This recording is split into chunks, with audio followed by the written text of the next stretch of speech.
Hi అండి, అందరికీ నమస్తే. నేను మీ సుహాస్ని. వెల్కమ్ టు సనాతన పూజ సుహానంద్ ఫ్యామిలీ. అందరూ ఎలా ఉన్నారండి? నేనైతే బాగున్నాను. మీరందరూ కూడా బాగుండాలని కోరుకుంటున్నాను. ఈరోజు మీకు ఒక కొత్త తోట చూపిస్తున్నానండి. ఇది మా అత్త వాళ్ళ ఇంట్లో ఉన్న చిన్న తోట అండి. తోట అంటే తోట కాదు, 2-3 చెట్లు ఉన్నాయి అంతేనండి. ఈరోజు నేను ఏదో పని మీద అక్కడికి వెళ్ళినప్పుడు ఫస్ట్ చూసి దీంట్లో బట్టి ఫ్లవర్సే ఉన్నాయని వీడియో తీస్తూ ఉన్నాను. జస్ట్ ఊరికే అట్లా చెట్టు పైకెత్తి చూస్తే చాలా అంటే చాలా కాకరకాయలు ఉన్నాయండి. చెట్టు చూడడానికి మాత్రం అసలు ఏమీ కాయలే లేనట్లుంది. కింద అయితే చూడండి ఎన్ని కాకరకాయలు ఉన్నాయో. ఇవన్నీ కూడా చిన్న చిన్న కాకరకాయలండి, హైబ్రిడ్ కాదు, ఇది నాటు కాకరకాయలు.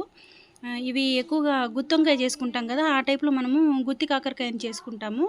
దానికైతే చాలా బాగుంటాయండి. ఈసారి నేను కూడా కాకరకాయ చెట్టు అయితే వేశాను, కానీ ఎందుకోనండి సరిగా రాలేదు. నేను ఎప్పుడు కాకరకాయ చెట్టు వేసినా కూడా చాలా బాగా కాయలు కాస్తుందండి. లాస్ట్ టైం వేసినప్పుడు సరిగా రాలేదు, అంటే చెట్టే సరిగా రాలేదు. ఇప్పుడు వేసినప్పుడు కూడా సరిగా రాలేదు. ఇంకా టమాటా చెట్టు, మిర్చి చెట్టు అయితే అసలు నేను ఎప్పుడు వేసినా కానీ దానికి కాయలు రావు. పూత అయితే వస్తుంది కానీ కాయలు అయితే అసలు రావండి. మిల్లీ బగ్స్ ఎక్కువ పడతాయి. అందుకే నేను అవి వేయడం మానేశాను. ఇది చూడండి, ఇది మా అత్త వంటలో ఉన్న టమాటా చెట్టు. ఎంత బాగా పెద్ద పెద్ద కాయలు కాస్తుంది. చాలా హైట్ కూడా పెరిగిందండి. కింద స్టార్టింగ్లోనే పెద్ద పెద్ద కాయలు ఉన్నాయి. ఇదైతే మిర్చి చెట్టు. చూసేదానికి భూమికి జానడు ఉన్నట్టు ఉందండి చెట్టు, కానీ ఎన్ని కాయలు కాసాయి చూడండి. మా అత్త ఎప్పుడు కానీ మిర్చి చెట్టు వేసినా కానీ లేదా టమాటా చెట్లు ఏదైనా వేసినా కానీ చాలా బాగా కాయలు కాస్తాయండి. ఒక్కొక్కరి చేతి వాడటం అలా ఉంటుంది. ఈజీగా బతికిపోతాయి, కాయలు కూడా బాగా కాస్తాయండి. ఇదైతే నిమ్మ చెట్టు అండి.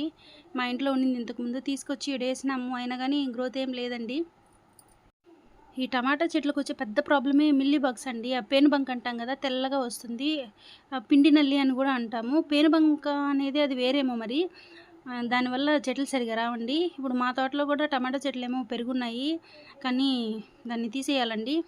చూడండి, రోజా చెట్టు, దీనికి కూడా ఆల్రెడీ తెగులు ఉందండి. అంటే ఆకులు చివర కొంచెం ఏదో మచ్చల్లాగా వస్తూ ఉన్నాయి. అయినా కానీ వాటిని ఓవర్కమ్ చేసి ఎన్ని పూలు పూసిందో చూడండి, చాలా బాగా పూసింది. చెట్టు కూడా చాలా చిన్నదండి, మూరడి చెట్టు కూడా లేదు. అయినా కానీ చక్కగా పూలు పూసిందండి. ఇవి చూసి ఈరోజు నేను వీడియో షూట్ చేశాను. ఇది వచ్చి రెడ్ కలర్దండి. దీని గ్రోత్ కూడా సరిగా లేదు. ఇంకా నాకు పట్టించుకునే టైం లేక నేను సరిగా పట్టించుకోలేదు. ఈరోజైతే నాకు చాలా అంటే చాలా బాధేసింది ఏంటంటే మా పప్పాయి చెట్టు అండి.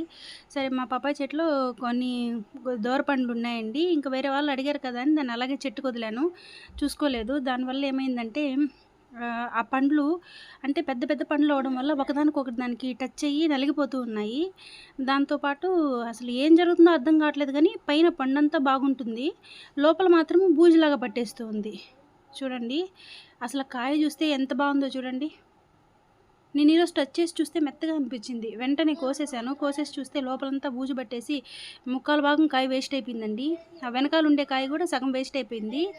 కింద పొడవుగా ఉన్న కాయ కూడా పైన కొంచెం పాడవుతూ ఉండింది. నేను కట్ చేసేసానండి. నాకైతే చాలా బాధ అనిపించింది. వీటిని కొంచెం దూరగుండంగానే కోసేయాలి. కోసిన తర్వాత న్యూస్ పేపర్లో గాలి పోకుండా కానీ మనం చుట్టు పెట్టేసామంటే చక్కగా పండిపోతుందండి. అందులో దీనికి మందులు కొట్టం కాబట్టి ఇవి కొంచెం గట్టిగా కూడా ఉంటుంది, కానీ టేస్ట్ మాత్రం చాలా స్వీట్గా ఉంటుందండి. ఈరోజు మా తోటలో పూసిన పువ్వులండి.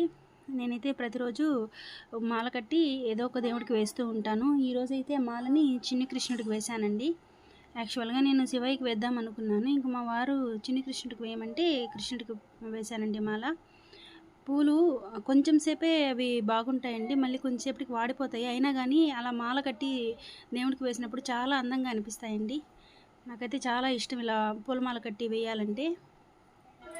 మన ఛానల్లో సబ్స్క్రైబర్స్ 1K దాటారండి. 1000 సబ్స్క్రైబర్స్ని క్రాస్ అయ్యారు. నన్ను ఇంతలా సపోర్ట్ చేసిన మీ అందరికీ కూడా చాలా చాలా థ్యాంక్స్ అండి. నన్ను ఇలానే సపోర్ట్ చేస్తూ ఉండండి. మీకు మరిన్ని మంచి వీడియోస్ పెడతానండి. నిన్ననే డిఎస్సి నోటిఫికేషన్ ఇచ్చాడు కదండి. డిఎస్సి రాసే ప్రతి ఒక్కరికి కూడా ఆల్ ది బెస్ట్ అండి. టెన్షన్ పడకండి. ఉండే 45 డేస్ని చక్కగా యూజ్ చేసుకొని ఎగ్జామ్ బాగా రాయండి. వీడియో కనుక నచ్చితే ప్లీజ్ లైక్ చేయండి, సబ్స్క్రైబ్ చేసుకోండి. Thank you.